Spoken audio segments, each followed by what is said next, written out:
Robert Anthony Dean, inviting you to your Playhouse of favorites. Our story today is that famous tale of adventure and romance from the pen of Sir Walter Scott, Ivanhoe. In our own time, we have seen a king of England give up his throne for the love of a woman. In the story of Ivanhoe, a lady of the 12th century gave up the possibility of becoming Queen of England for the love of a man. Strange how history repeats itself. In a moment, we bring you Chester Stratton as the role of young Ivanhoe and Claire Neeson as the lovely Rowena.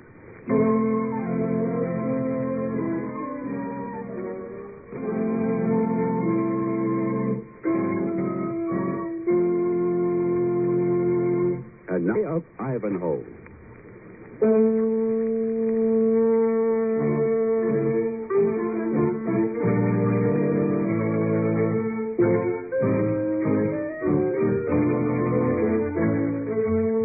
Richard Plantagenet, otherwise known as Richard the Lionhearted, was King of England, but on his throne sat his brother, Prince John. For Richard, while returning from the Crusades, had been taken prisoner by the Duke of Austria. Prince John did not grieve, for this fitted in with his plans. And England, for the most part, did not grieve, for England had plans, too many to be a happy nation. They were the plans of Prince John's followers, bent on seizing the lands of those who followed Richard to the Holy Land, and so were not on hand to defend them. They were the plans of a certain band of outlaws who lived in Sherwood Forest in rebellion against the tyranny of the aristocracy. And they were the plans of the old Saxon nobles who hated their rulers because they were descendants of the Normans who had overrun England under William the Conqueror. These Saxons hoped to put one of their own blood on the throne. One of the men who held such hopes was Cedric of Rotherwood. He had plans to make Athelstane of Coningsborough the King of England. Cedric's son, Ivanhoe, also had plans, but they concerned something else. It's about Rowena, Father. I want to speak to you about her. Very well, my son. What is it you wish to inform me about my ward? Have you displeased her in anything? Oh, no, Father. That is well. But perhaps she has displeased you in some manner. No, she couldn't do that, even if she wished. Then what do you want to tell me? Father, I asked your permission to wed Rowena. What are you saying? How can you dare ask this when you know I have other plans for her? A man in love dares anything, Father. And I'm a willing slave of Rowena's charms. In all the world, there cannot be another such as she. She is the embodiment of beauty. He is destined to be Queen of England. But, Father... Silence. She's a descendant of Saxon monarchs. In her veins flows the blood of Alfred the Great. And the same royal blood pulses through Athelstane of Coningsborough. I shall betroth her to him. Together they shall sit on England's throne. Then, Father, I cannot stay at Rotherwood. I cannot give up my love for Rowena. I cannot endure the thought of living without her. Will you then retire to your own lands of Ivanhoe?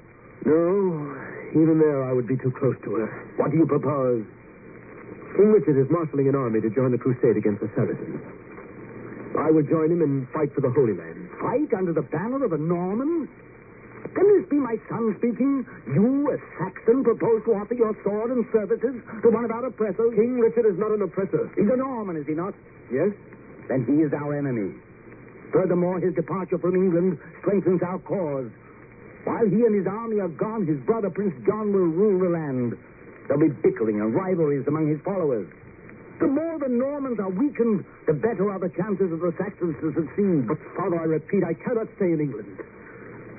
The very thought that I am close to Rowena and yet cannot aspire to her hand in marriage will drive me to distraction. I cannot do it, Father. I will go with Richard. Then you are no longer my son. Go. Go with Richard. But know that you are forbidden ever to return to Rotherwood. I disown you.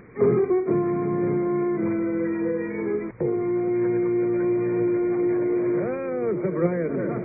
This is different from the food we ate during the crusade, eh? Yes, thanks to Cedric here. You are welcome to the shelter and hospitality of Rotherwood. All of you. Normans and all. Cedric of Rotherwood, we thank you. But tell me, Brian de Bois Gilbert, what brings you to the region of Rotherwood? Worthy Cedric, as commander of the Order of Knights Templars, I and my retinue are on our way to the tournament to be held at Ashby de la Zouche. And you, pilgrim? I am a wanderer recently returned from the Holy Land. And is England your home? Who knows? At the moment, I have no home. Ah. And you, why are you here? I am called Isaac of York, and I, too, am on my way to Ashby de la Zouche. You? At a tournament of knights? I have business there. Gentlemen, this is my ward, the Lady Rowena. A toast to beauty. To the lovely Lady Rowena. Sir Brian, our Saxon maidens, Sir Brian, are not accustomed to the sharp glance of a crusader. If I have offended, I crave your pardon. That is, I crave the Lady Rowena's pardon. I will spare your courtesy, Sir Brian. Or rather, I will tax it so far as to inquire of you the latest news from Palestine. I can only confirm the tidings of a truce with the Saracens. Did you perhaps wish news of someone in particular? That is... My ward knows no one who followed Richard to Palestine. Friend Cedric, you speak as if it were an offense for a knight to go with Richard. It is, when it is against the wishes of the knight's father. Sir, I have another question. Were our English knights distinguished by their bravery? They were gallant warriors, Lady Rowena. Second only to the Knights of the Temple. Second to none. What? Second to none? Those are strong words. I say that the English knights were second to none. I say besides that King Richard himself and 5 of his knights held a tournament as challengers against all comers. I say that each knight ran 3 courses and cast to the ground 3 antagonists. I add that 7 of their assailants were knights of the Temple. And Sir Brian de Bois Gilbert knows the truth of what I tell. Bah! And who were the knights with Richard? They were the Earl of Leicester, Sir Thomas Moulton of Gilsland, Sir Fulk Dwale, and Sir Edwin Tunningham. And the fifth? The 5th was a young knight whose name dwells not in my memory. I will name the 5th knight, the one who won over me because my horse stumbled. He was the Knight of Ivanhoe. Ivanhoe. Ivanhoe. My son, Ivanhoe. Were he in England now and dared face me in this week's tournament, I would humble him as I should have done before. Sir Brian, if Ivanhoe ever returns from Palestine, he will meet you.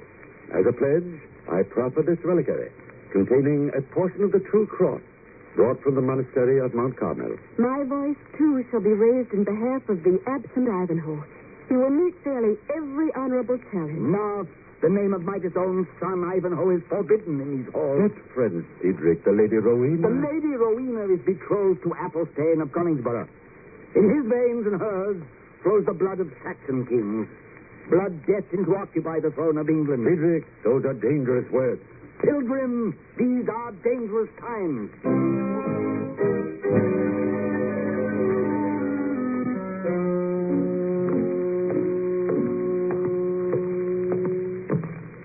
Who is it?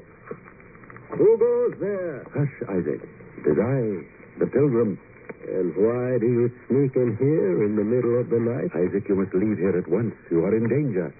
I am always in danger. I overheard Sir Brian order his followers to seize you after we left here in the morning, and to hold you for ransom or torture you until you betray the hiding place of your wealth. Many thanks, Pilgrim, for warning me. I shall leave at once.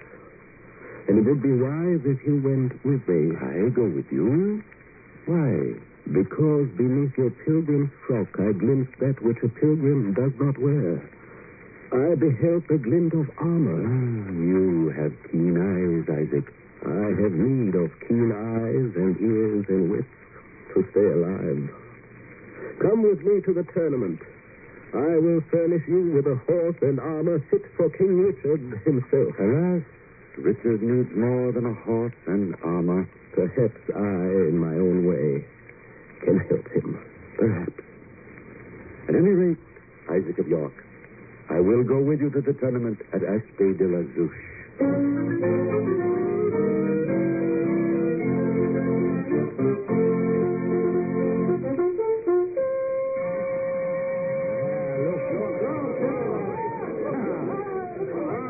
This should be a tournament long remembered. It's a stirring spectacle. The disinherited knight fights like a hero. It does indeed, Rowena. Although you may be prejudiced, because he named you Queen of Honor and Love of the tournament yesterday. But we don't even know who he is. He refused to lift the visor of his helmet so we could see his face. Look! At last he's locked in combat with Sir Brian. Yes, and 2 others are pressing upon the disinherited knight. There are 3 against him. He cannot survive such odds. Look! The Black Knight. The Black Knight rides to his rescue. The Black Knight has beaten off the other 2. And the disinherited knight is struck down to Bois Gilbert. The disinherited knight wins.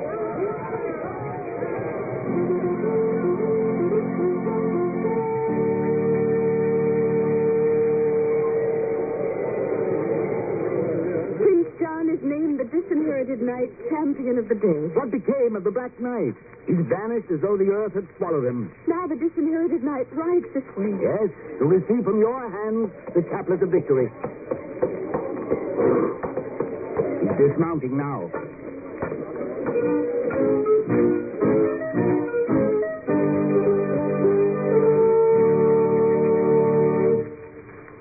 Sir Knight, as Queen of Honor and Love, I shall place on your brow this chaplet as a token of valor and victory. Kindly remove your helmet. Ivanhoe! Oh, Susan, someone! He is fainting! there's part of a broken lance in his side.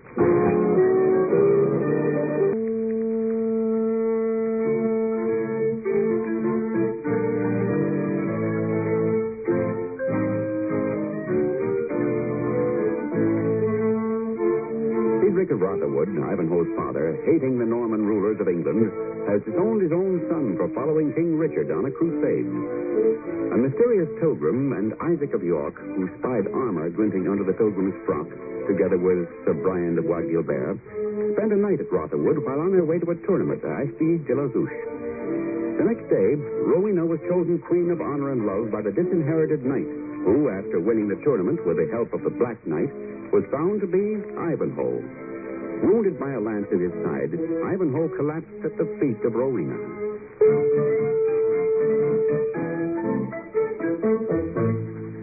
Cedric and his little group are returning to Rotherwood. Rowena, having been unable to learn any news of Ivanhoe's condition, is dejected.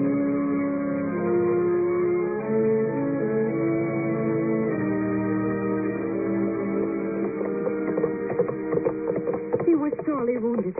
We should not have left without him. The marshals of the tournament took him away. They will look after him. But you are his father. Surely it is your duty. It was his duty to obey me. He failed in that. Let him go his way.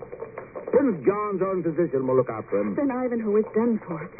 Prince John has already given the barony of Ivanhoe to one of his own knights. Now he will see that your son does not live to dispute the matter. He's no longer my son. I have disowned him. If he lives, you and Athelstane can return his lands to him when you are on the throne of England. Hey, Athelstane? Yes, when we're on the throne of England. Then let us proceed on our way to Rotherwood.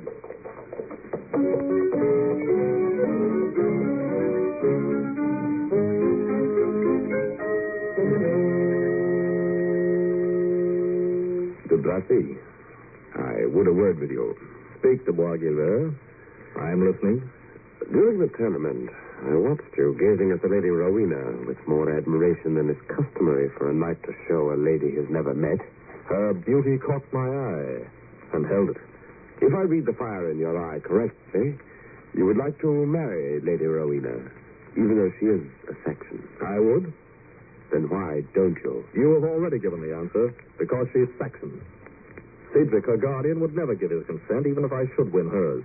Since when is a Norman knight at a loss to know what to do? Your words interest me, de Bois Gilbert.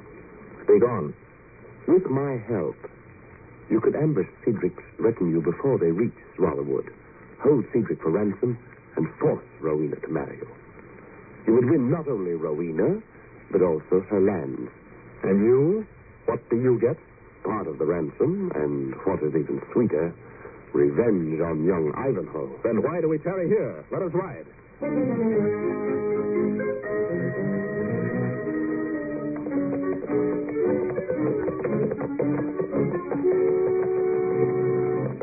Stop! Athelstane, draw your sword. What is it, Cedric? I caught a glimpse of something ahead in the forest. It may be the outlaws who frequent these parts. Oh, no, Cedric. There are no outlaws. Put away your sword. See, it is old Isaac of York, and on foot. Isaac of York? What do you here? And who is that with you? Worthy Cedric, that is my daughter Rebecca. And in yon litter is a sick friend. Have you traveled all the way from Ashby de la Zouche on foot? Nay, my lord. I hired a bodyguard of 6 men, together with mules, to escort us as far as Doncaster. They forsook us, taking the mules with them. And leaving you in a sorry plight. Indeed so, my lord. Would it please your valors to permit us to travel under your safeguard? I ask it not for myself, nor even for my daughter, but for the sick man in the litter. It goes against my grain. But we cannot call ourselves Christians if we leave you in this plight. We will take you and yours along with us. I heard what was said. Rebecca, you can ride with me. Thank you, Lady Rowena. But I will ride beside the litter. The sick man needs my ministration. I must not leave him.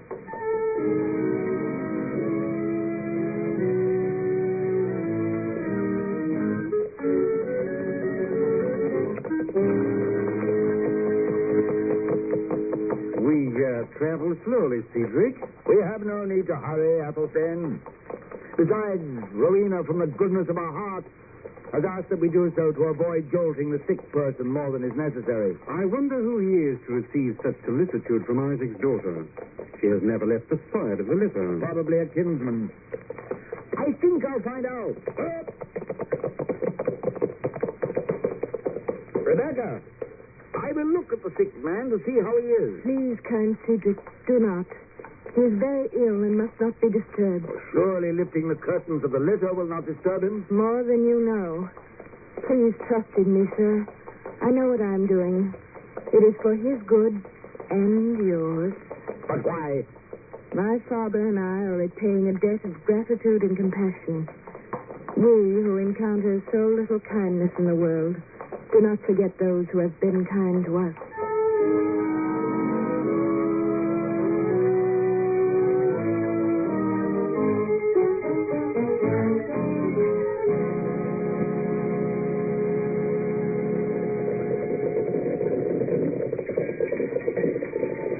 We are attacked! Surrender! Surrender! Help! Let me go! Ah, my sword! My sword is broken! Yield! Yield or you die!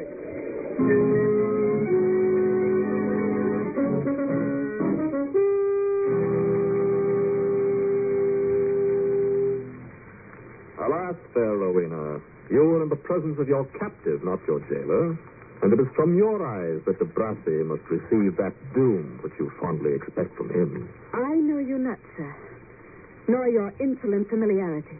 I have chosen you queen of my heart. You shall marry me. A strange proposal, and one that requires no answer. You're sure of yourself. But I have a way to make you change your mind. I suppose you did not know that the young knight of Ivanhoe traveled in the litter. Ivanhoe. Now you will sing a different tune, huh? I have only to tell de Bois Guilbert, and you can guess what will happen to your Ivanhoe. Oh, no, you mustn't do that. That's better. At the moment, de Bois Guilbert is, shall we say, devoting his attention to the fair Rebecca, while others are torturing her father to make him reveal the hiding place of his daughter. No. But both, especially de Bois Guilbert, would forsake those pleasures if I were to inform them that they have Ivanhoe for a guest. You must not tell them. You mustn't. Now you will change your answer. Will you do me the great honor of becoming my wife? What was that? It must be a rescue party. Impossible, but I shall go and see. But remember, my fair Rowena, I shall return for your answer.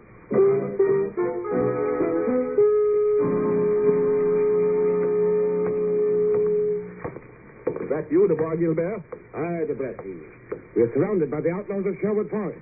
But how could they have found out about this? Perhaps Cedric's servant who escaped capture summoned them. Even so, we have nothing to fear. Those Saxon churls do not know enough about warfare to storm a castle.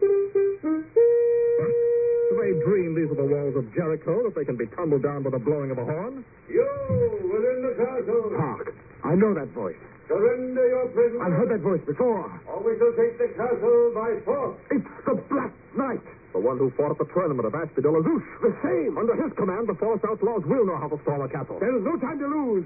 To the battle, men.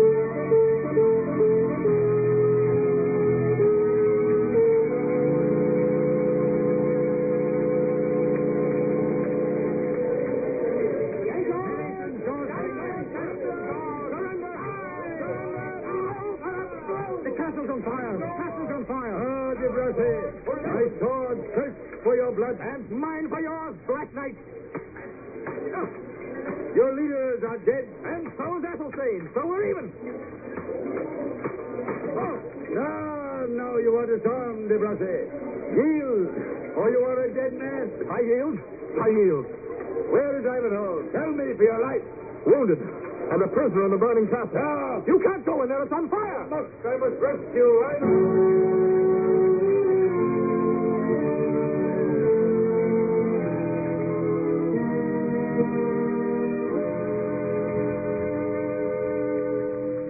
It is over. Thanks to you, Black Knight, and your brave men. They are known as the followers of Robin Hood. They will not be forgotten, nor will you.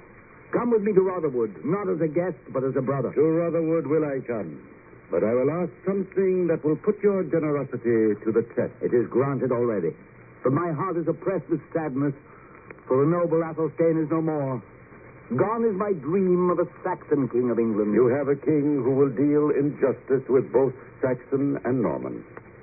Know me not as the Black Knight, but as Richard Plantagenet, King of England.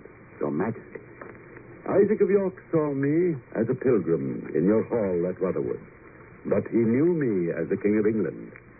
He supplied me with armor and a horse and funds. I have now the means to win back my throne.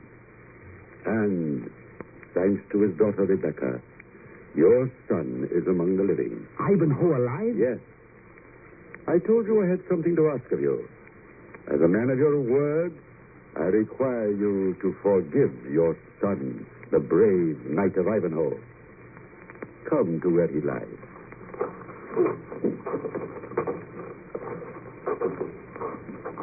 Father.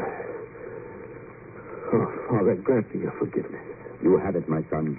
And Cedric, I have a favor to ask of you. I think I can surmise what it is, but ask it. It would be more fitting if your son spoke for me. That is, for us. Let him speak. Oh, Father, I asked your permission to wed Rowena. You know I've loved her since we were children. I asked you once before and you refused. Now I ask again. Since Athelstane is dead... And who speaks the name of Athelstane? In the name of heaven, are you alive, Athelstane? I myself saw you fall under a sword blow. True.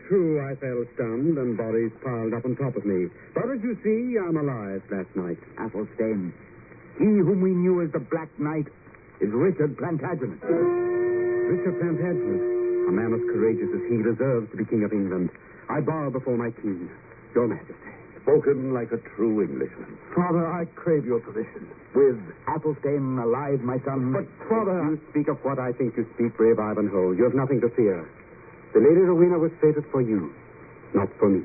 Do you hear that, Father? Ivanhoe. Do you hear? Come, brave Cedric, can you refuse him now? Your Majesty, Cedric, why don't you ask what I think? Very well. Lady Rowena, speak. I would rather be Ivanhoe's queen of honor and love than queen of all England. There is the whole answer. Be reasonable, friend Cedric. Give them your blessing. Since that is what everyone wishes, I give it. And the King of England shall attend the wedding as a symbol of friendship between Saxon and Norman, as a symbol of the unity of England.